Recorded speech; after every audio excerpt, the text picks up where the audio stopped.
Eu quero convidar você a abrir sua Bíblia comigo no Evangelho de João, capítulo 6. Evangelho de João, capítulo 6. A nossa nova série desse mês aqui vai se iniciar no próximo domingo. Eu quero aproveitar esse domingo aqui como nosso primeiro domingo, domingo de ceia, para a gente pensar um pouquinho a respeito dessa perspectiva de nós termos a nossa vida inserida dentro da realidade da vida de Jesus. A série que nós vamos trabalhar esse mês é uma série bem bacana, onde nós vamos pensar um pouquinho a respeito dos valores do reino de Deus em relação àquilo que está presente dentro da nossa sociedade. Eu quero animar você a estar presente, a estar participando conosco aqui, ok? Mas hoje eu quero conversar um pouquinho com você a respeito daquilo que nós vamos encontrar aí no Evangelho de João, no capítulo 6. Eu vou tentar contextualizar isso para nós, ok? O capítulo 6 de João é um capítulo bem grande, eu não vou lê-lo todo com você. Nós vamos ler algumas partes, ok? Alguns versículos, mas eu quero contextualizar o que está acontecendo aqui com você. No capítulo 6 de João, do Evangelho de João, nós temos a narrativa daquele momento que os evangelhos nos contam a respeito da multiplicação dos pães e dos peixes. Isso dentro da narrativa de João, dentro da perspectiva de João, vem um pouco diferente dos demais evangelhos. Por quê? Porque João apresenta para a gente, dentro do contexto da multiplicação dos pães, um diálogo que Jesus acaba tendo com os seus discípulos e também com os judeus, os fariseus que estavam com ele logo após essa situação ter ocorrido. Então o texto começa com essa perspectiva de Jesus multiplicar, né, os pães e os peixes, e depois então ele vai sair dali, da onde ele está, e ele vai voltar para Cafarnaum, e quando ele volta para Cafarnaum, as pessoas que estavam naquele contexto e que experimentaram a multiplicação dos pães e dos peixes, vão atrás dele, vão procurá-lo. E Jesus está então na sinagoga de Cafarnaum. E eles chegam lá atrás de Jesus e eles dizem: mestre, como é que o senhor chegou aqui? E Jesus, ele é bem direto, né, com eles, e ele diz assim: vocês não estão me procurando por causa dos sinais que vocês me veem fazer, mas vocês estão me procurando por causa da comida que vocês comeram. Ele é bem direto, né, com eles. E aí começa então toda uma discussão, ok? De Jesus com essas pessoas. Então eu quero que você olhe comigo para o verso, capítulo 6, para o verso 25. E tendo-o encontrado no outro lado do mar, lhe perguntaram: mestre, quando o Senhor chegou aqui? Jesus respondeu: em verdade, lhes digo que vocês estão me procurando, não porque viram sinais, mas porque comeram os pães e ficaram satisfeitos. E aí em seguida Jesus diz para eles assim: trabalhem não pela comida que se estraga, mas pela que permanece para a vida eterna, a qual o Filho do Homem dará a você, porque Deus o Pai o confirmou com o seu selo. Eu quero orar com você, mais uma vez. Feche seus olhos. Pai, em nome de Jesus, eu quero te agradecer pela tua palavra. Quero te louvar, Espírito Santo, porque o Senhor a inspirou, e eu quero pedir que o Senhor, que a inspirou, traga para nós agora, através dela, revelação do coração do Pai para o nosso coração. Em nome de Jesus. Que o Senhor abra as nossas mentes e que o Senhor nos dê um coração que seja como um solo bom, onde a tua palavra caia e onde ela possa produzir fruto a 30, a 60 e a 100 por um. Em nome de Jesus. Amém. No capítulo 6 de João tem algumas palavras que vão se repetir, mostrando para a gente então que o Espírito Santo fez questão de pontuar algumas coisas específicas com relação àquilo que está sendo narrado aqui. Uma das palavras que vai se repetir várias vezes no texto é a palavra sinal, ou sinais. Então, no capítulo 6, versículo 2, a gente lê assim: uma grande multidão o seguia, porque tinham visto os sinais que ele fazia na cura dos enfermos. Uma grande multidão o seguia, porque tinham visto os sinais que ele fazia na cura dos enfermos. Verso 14: quando as pessoas viram o sinal que Jesus havia feito, disseram: este verdadeiramente é o profeta. Qual o sinal aqui? A multiplicação dos pães e dos peixes. E aí, vamos para o verso 26, que nós lemos. Quando eles chegam lá e perguntam: Jesus, como o senhor chegou aqui? Mestre, como o senhor chegou aqui? Jesus diz para eles: em verdade, digo a vocês, que vocês não estão me procurando por causa dos sinais que viram, mas porque comeram pães e ficaram satisfeitos.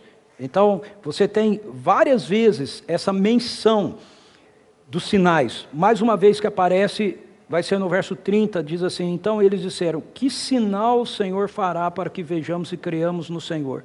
O que o Senhor pode fazer? Então, sinal é uma palavra chave dentro desse capítulo 6 do Evangelho de João. Eu quero trabalhar um pouco com isso, com essa palavra, com a gente. De acordo com aquilo que nós estamos lendo aqui, o sinal, ou os sinais, eles têm um objetivo dentro da realidade do reino de Deus. Os sinais têm como objetivo atrair as pessoas, chamar a atenção das pessoas para Jesus. Então tem algumas pessoas, alguns irmãos, inclusive cristãos, inclusive, que entendem que hoje os sinais não acontecem mais. Quando a palavra de Deus usa a palavra sinal, ela está falando a respeito de algo sobrenatural, ok? Algo extraordinário. Veja que o que os levavam a buscar Jesus, uma grande multidão o seguia porque tinham visto os sinais que ele fazia na cura dos enfermos. Então esse sinal aqui não é qualquer sinal, ok? De fato, são manifestações que acontecem, que a única explicação que as pessoas têm é dizer: Deus fez isso. Algo extraordinário aconteceu aqui, algo sobrenatural aconteceu aqui. Não tem a ver apenas com a cura, ok? Mas inclui a cura. Então começa dizendo isso, que os sinais que eles viam na cura dos enfermos atraíam as pessoas até Jesus. Não tem a ver só com a cura, porque depois Jesus multiplica pães e peixes, e a palavra que usa é isso, quando as pessoas viram o sinal que Jesus fez, ok? Então sinal tem sempre a ver com essa realidade de uma manifestação sobrenatural de Deus, de algo que acontece na vida das pessoas, na nossa vida, no nosso contexto, que a gente olha e a gente diz: só tem uma explicação para isso, ok? Foi Deus. Então, os sinais, eles têm essa perspectiva de voltar o nosso olhar para Jesus, fazer com que a gente volte a nossa atenção para Ele, fazer com que a gente pare dentro da rotina da nossa vida e a gente pense: Deus existe, existe algo, existe alguém, existe uma realidade. Essas pessoas começam a seguir Jesus, elas começam a ir atrás dele por causa dos sinais. Mas os sinais podem chamar a atenção das pessoas para Jesus. Mas os sinais não são usados por Jesus para que ele comprove às pessoas sobre quem ele é. Ok? São coisas diferentes. Então, nós podemos ver e devemos ver, essa é uma perspectiva do reino de Deus, devemos ver os sinais do reino acontecendo, mas os sinais do reino, eles não devem ser usados para que a gente comprove alguma realidade do reino. Jesus não usava os sinais assim. Então, observe comigo. Eles estão conversando com Jesus, Jesus fala para eles sobre eles estarem buscando eles por causa do pão e não por causa dos sinais. E aí ele diz que é para eles trabalharem pela comida que não se estraga, porque o Pai confirmou, né, quem ele é com o seu selo. E aí no verso 28 diz: então lhes perguntaram: que fazemos para realizar as obras de Deus? Jesus respondeu: a obra de Deus é esta, que vocês creiam naquele que ele enviou. A obra de Deus é essa, que vocês creiam naquele que Ele enviou. Então, o que nós precisamos fazer para Deus? Não há absolutamente nada que a gente possa fazer para Deus, ok? O que Deus quer de nós? Ele quer que nós creiamos naquele que Ele enviou. Quem é que Ele enviou? Jesus. Mas aí, vamos continuar o texto. Jesus diz, a obra de Deus é essa, que vocês creiam naqueles que Ele enviou. Veja o que eles dizem. Então eles disseram, que sinal o Senhor fará para que vejamos e creiamos no Senhor? O que o Senhor pode fazer? Nossos pais comeram o maná no deserto, como está escrito, deu-lhes de comer o pão do céu. E aí a resposta de Jesus é verdade, em verdade lhes digo que não foi Moisés quem deu o pão do céu para vocês, quem lhes dá o verdadeiro pão do céu é meu Pai. Porque o pão de Deus é o que desce do céu e dá vida ao mundo. Então vamos juntar as duas coisas. O texto começa dizendo sobre os sinais, o texto começa dizendo que eles vão atrás de Jesus por causa dos sinais que eles viram Jesus fazendo na cura dos enfermos. E aí Jesus multiplica pães e peixes, porque com 5 pães e 2 peixes, ele farta a multidão, alimenta uma multidão de cerca de 10 mil pessoas, porque só de homens tinham 5 mil pessoas. E aí o resultado disso é que eles vão atrás de Jesus, mas quando eles vão atrás de Jesus agora, Jesus diz, não é por causa dos sinais que vocês viram, que vocês vêm. Agora vocês estão vindo por causa da comida que vocês comeram, por causa daquilo que vocês experimentaram no que diz respeito à vida de vocês aqui. Mas vocês não deveriam vir por isso. Vocês não deveriam estar atrás de mim por causa daquilo que eu posso fazer por vocês aqui. Isso é o que ele está dizendo para ele. Vocês deveriam vir atrás de mim, vocês deveriam me buscar, vocês deveriam trabalhar por aquilo que é eterno, por aquilo que vai durar além daqui. E aí eles dizem, ok, como nós fazemos isso? Como nós trabalhamos para a gente desfrutar disso que é eterno? Como nós fazemos as obras de Deus? E Jesus diz, a obra de Deus é uma só, é simples, vocês creem naquele que Ele enviou. Creem em mim. E aí o que eles fazem? Eles pedem um sinal. Percebe? Eles pedem um sinal. Que sinal o Senhor faz para provar que o Senhor é aquele que o Pai enviou? É isso que eles estão dizendo. E Jesus não faz nenhum sinal. Ele não realiza nenhum sinal. Isso acontece em muitos outros contextos do Evangelho também. Muitas vezes os fariseus vêm até Jesus e dizem para eles, faça um sinal para que a gente creia que você é o Messias. E Jesus, todas as vezes que isso é pedido para Jesus, a resposta de Jesus é um ensino. Como ele faz aqui. Uma vez os fariseus falam isso para ele e diz, nenhum sinal vai ser dado para vocês a não ser o sinal de Jonas. Assim como Jonas ficou 3 dias e 3 noites no ventre do peixe, o Filho do Homem ficará 3 dias e 3 noites no seio da terra, no ventre da terra. Então veja, os sinais, eles não são usados por Jesus para provar quem Ele é. Quando Jesus cura enfermos, quando Jesus faz o que Ele faz por causa da sua natureza. Ok? A sua natureza é uma natureza cheia da vida de Deus. E Deus, Ele é cheio de bondade e de compaixão. Então, quando Jesus cura, Ele cura por causa da sua bondade e da sua compaixão. Ele não cura para mostrar que Ele é Deus. Ele cura porque Ele é cheio de bondade e de compaixão. Então, os sinais não são para dar uma prova de quem Jesus é. Isso precisa ser compreendido por nós também. Porque quando nós andamos dentro da realidade do reino, nós precisamos entender que, por um lado, nós precisamos ter a expectativa de ver a manifestação do reino de Deus acontecendo através da nossa vida.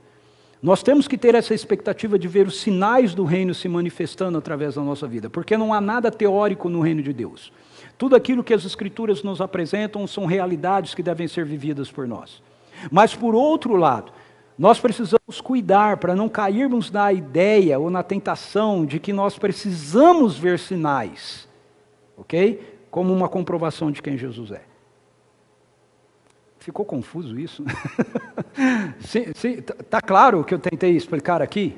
Sim, tá claro, ok? Então são dois lados de uma mesma moeda.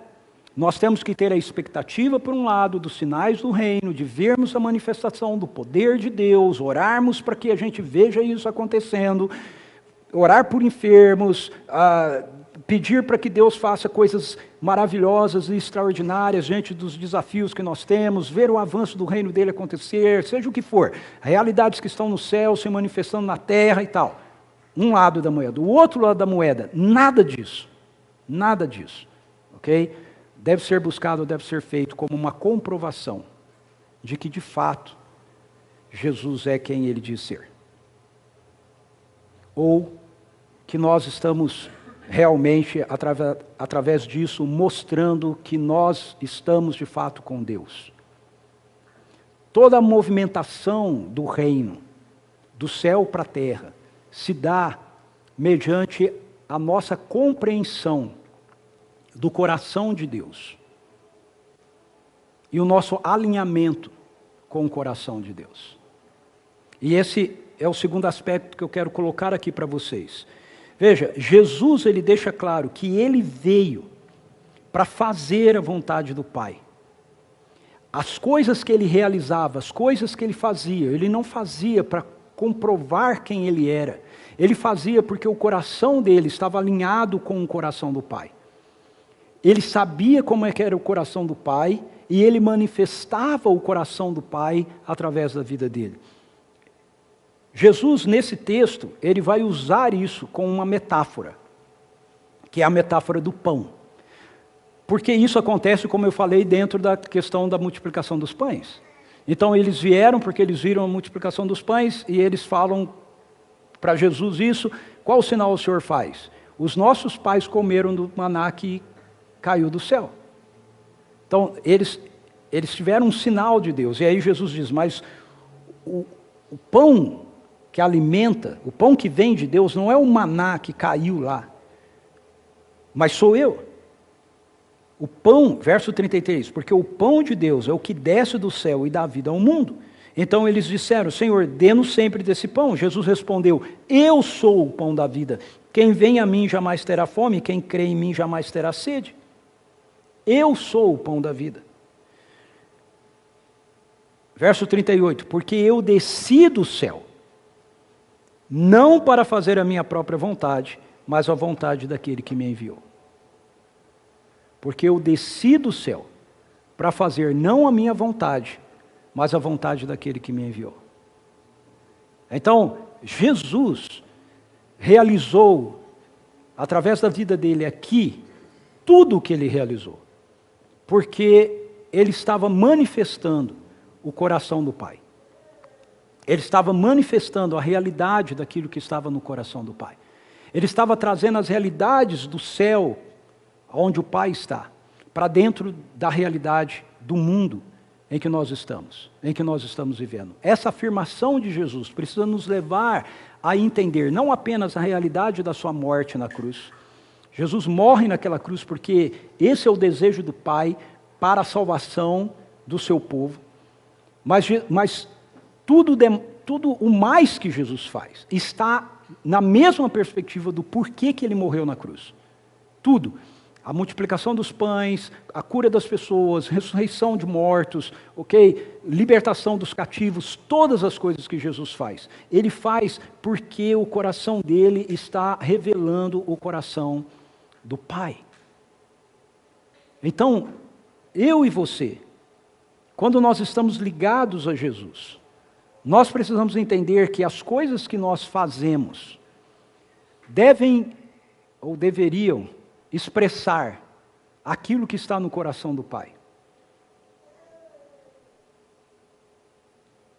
Eu gostaria que você pensasse, perguntasse para você mesmo, nesse momento. O que você realiza, pessoalmente, manifesta o que está no coração do Pai?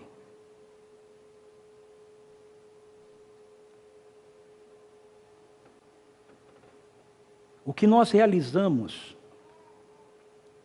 coletivamente, como parte do povo de Deus, manifesta o que está no coração do Pai?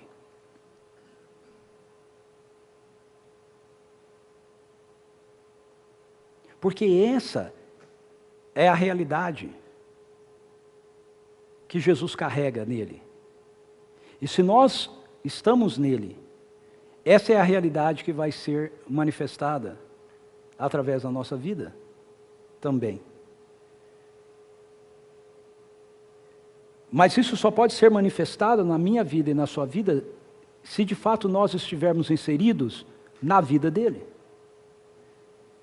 Essa mesa, ela é um convite para que a gente se lembre continuamente de que a nossa vida está inserida na vida dele. De que nós estamos comendo do pão vivo que desceu do céu. Que nós estamos vivos, não é porque nós respiramos. Ok? De acordo com as Escrituras, o ser humano está morto nos seus delitos e pecados. Nós só estamos vivos de verdade quando a nossa vida é inserida na vida de Jesus. Porque Ele tem vida.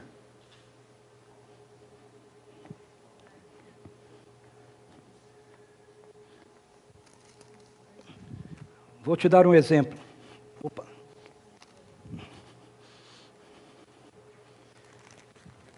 O que é isso aqui?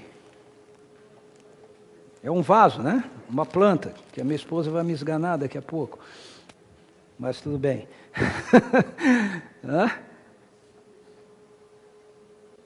Sabe por que ela está assim? Bonita. Algumas flores abertas, cheias de botões. Olha quantos botões ainda tem para abrir. Por que ela está assim? Porque ela está inserida no ambiente que gera vida para ela. Não é o vaso. É a terra que está dentro do vaso. E à medida que ela se nutre da terra e que ela recebe os elementos que são necessários, o sol, a água, a vida dela é mantida. Eu e você fomos criados para estarmos inseridos em um elemento que mantém a nossa vida, que é a vida de Jesus.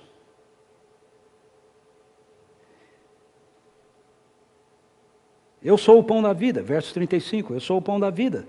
Quem vem a mim jamais terá fome, quem crê em mim jamais terá sede. Porém, eu já disse que vocês não creem, embora estejam me vendo. Todo aquele que o Pai me dá, esse virá a mim, e o que vem a mim, de modo nenhum lançarei fora.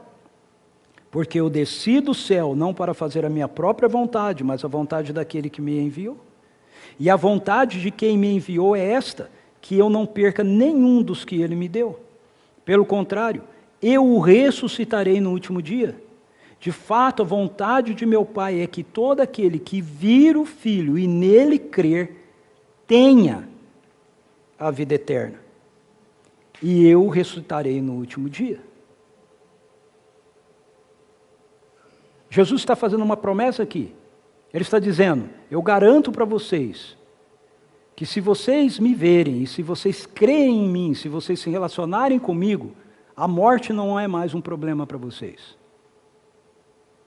Você vai morrer fisicamente, mas eu vou te ressuscitar no último dia. Sabe por quê? Porque agora a sua vida está na vida de Jesus. E ele não pode morrer. Ele já morreu e ele ressuscitou e ele está vivo. Ele não pode morrer de novo. Ele diz, no verso 45, está escrito nos profetas, e todos serão ensinados por Deus, portanto, todo aquele que ouviu e aprendeu do Pai, esse vem a mim. Verso 47, em verdade lhes digo, quem crê em mim tem a vida eterna. Eu sou o pão da vida. Este é o pão que desce do céu, para que todo o que dele comer não pereça. Eu sou o pão vivo que desceu do céu. Se alguém comer desse pão, viverá eternamente.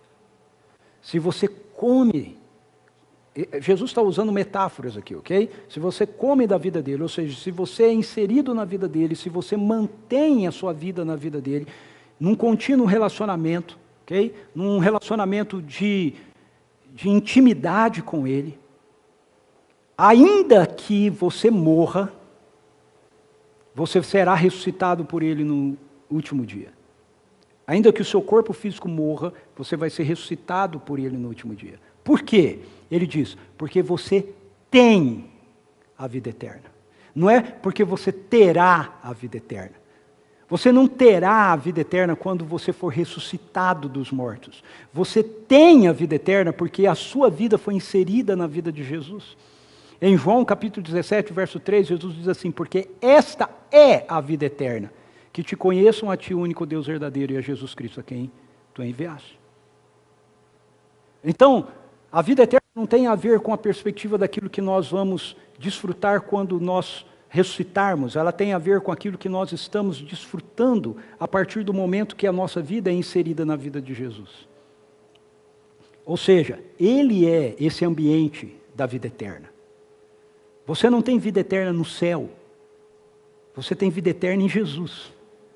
Consegue entender isso? A vida eterna não é o céu. A vida eterna é Jesus. Você não vai ter vida eterna porque você foi para o céu. Você vai ter vida eterna porque você está em Jesus. Porque, de acordo com a realidade das Escrituras, aquele que vai para o inferno também vai viver eternamente. Só que ele não tem vida eterna. Por quê? Porque ele está fora de Jesus, fora do elemento.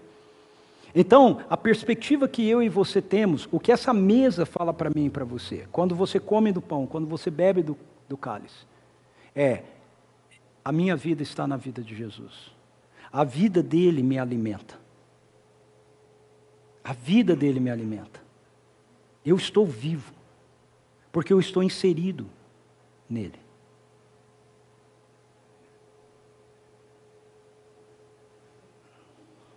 A Silvia já está com uma cara de dó já.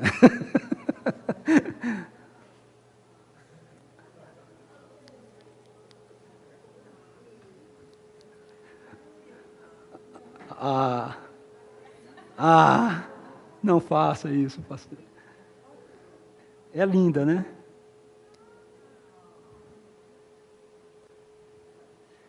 Continua sendo linda. Certo? Ela está tão linda aqui na minha mão quanto ela estava ali. Mas há uma diferença básica agora. É só uma questão de tempo. E ela vai começar a murchar.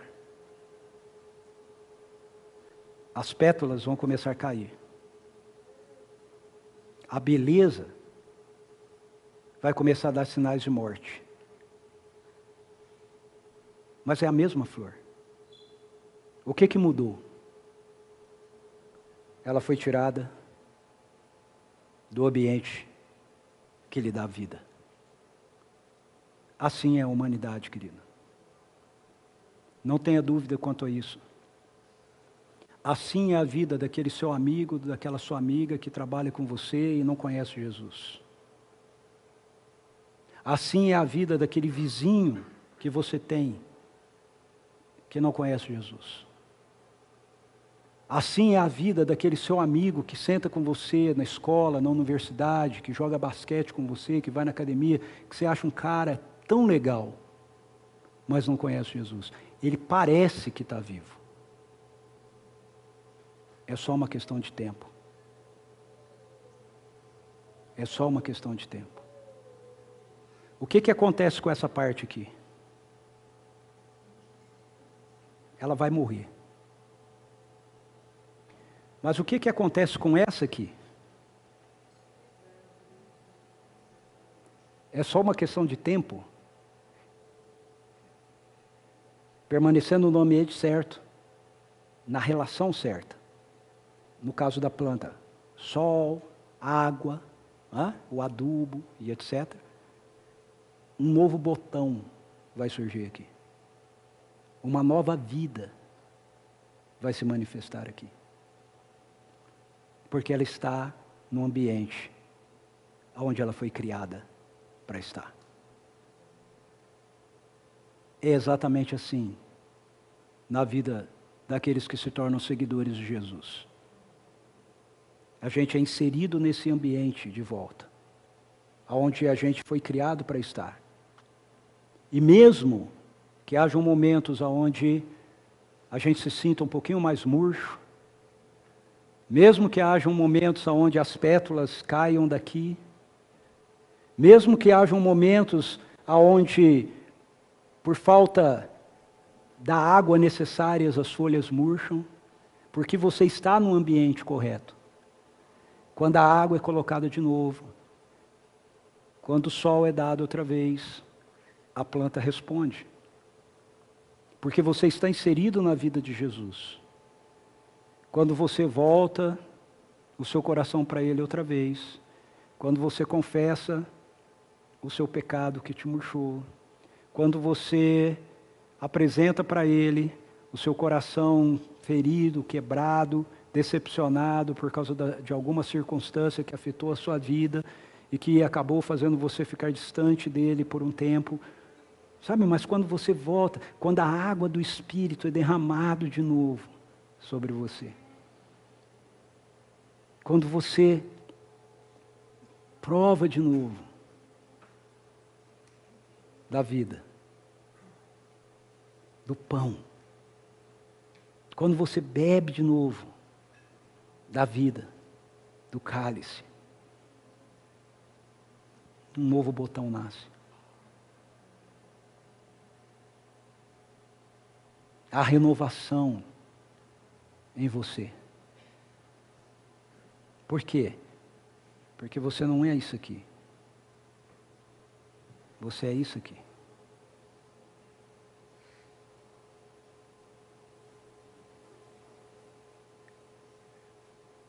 Você está plantado no lugar certo. E se porventura você essa manhã está comigo aqui, me ouvindo, ou me acompanhando aí pela internet, e você tem dúvida se você está plantado aqui, plantado na vida dele. Jesus diz que a forma de você ser plantado é você crer naquele que o Pai enviou. A obra de Deus é essa. Pastor, o que eu preciso fazer para ter certeza? Crer nele. É isso que você precisa fazer. Crer nele. Crer em quem ele é, crer naquilo que ele fez. Comer da carne dele, beber do sangue dele. Ouvir e acolher com fé a sua palavra. No verso de número 63, ele diz: o Espírito é o que vivifica, a carne para nada aproveita. As palavras que eu lhes tenho falado são Espírito e são vida. É ouvir e acolher com fé. Vou voltar no verso 36, olha o contraste que ele faz. Porém eu já disse a vocês, e vocês não creem, embora estejam me vendo. Verso 40, de fato a vontade de meu Pai é que todo aquele que vir o Filho, todo aquele que me vê e nele crer. Você pode ver e não crer. Ver os sinais e não crer. Mas você pode ver e crer. Ver através das Escrituras quem Ele é, quem Ele se revela. Ver através daquilo que essa mesa comunica para mim e para você, quem Ele é, o que Ele te revela. E dizer: E aqui eu quero fechar a nossa reflexão de hoje. Pode acreditar, estou terminando. E dizer: Senhor, para onde iremos? Só Tu tens as palavras de vida eterna. As minhas palavras são espírito e vida. Sinais. Ver os sinais pode te trazer, te atrair para Jesus, mas a única coisa que pode manter você com Jesus é você crer que as palavras dele são espírito e são vida. Quando Jesus termina essa conversa dele, os muitos discípulos que viram vão embora. Porque eles dizem: dura esse discurso. É muito pesado, é muito exigente. Esse nível de intimidade, de comer do pão, tomar do cálice, esse nível de se tornar um na vida dele, de formas que o coração de Deus bata no nosso coração, de formas que aquilo que aflige o coração dele venha afligir o nosso, de formas que aquilo que tira o sono dele venha tirar o nosso, de formas que a gente vá olhar para a sociedade e aquilo que incomoda o coração de Deus, que a gente vê na sociedade começa a incomodar o nosso. Ah, não, isso é um nível de exigência muito grande. Eu quero uma vida light, Senhor.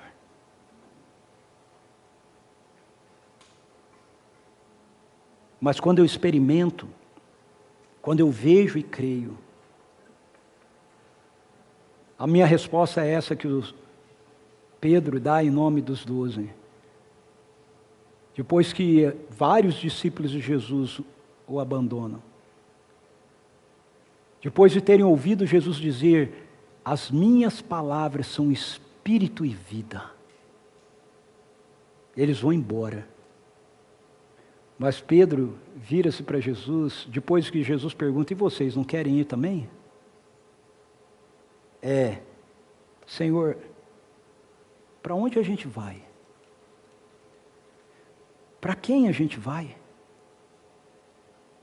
Só o Senhor tem as palavras de vida eterna. Nós temos reconhecido que o Senhor é o Santo de Deus.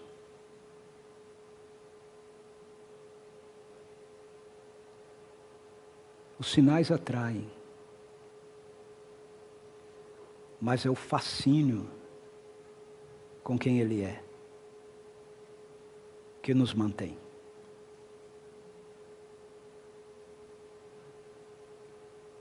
Os sinais atraem, mas é o fascínio com a beleza dele,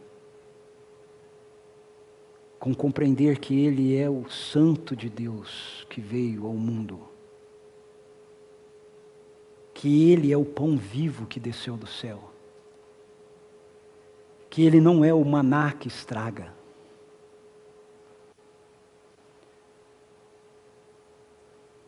que Ele é aquele que quando dele eu me alimento, eu sou inserido num ambiente que eu fui criado para estar.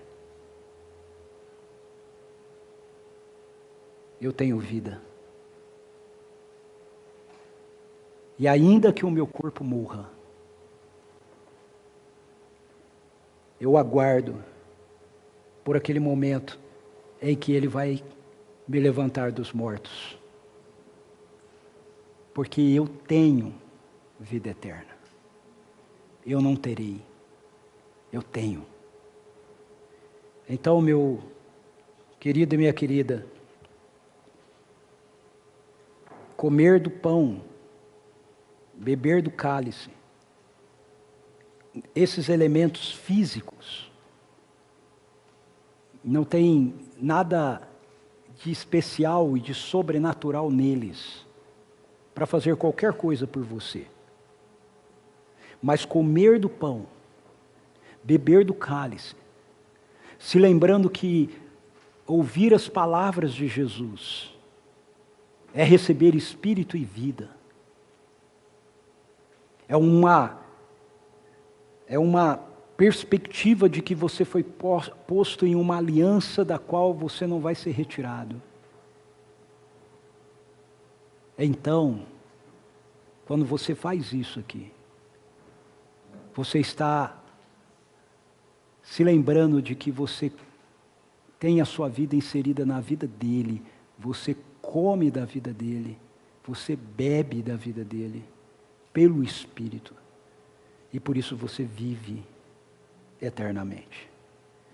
E se você vive eternamente, a morte não tem direito de ficar com você. Ela já não é mais um problema para a gente. Não porque não venhamos morrer fisicamente.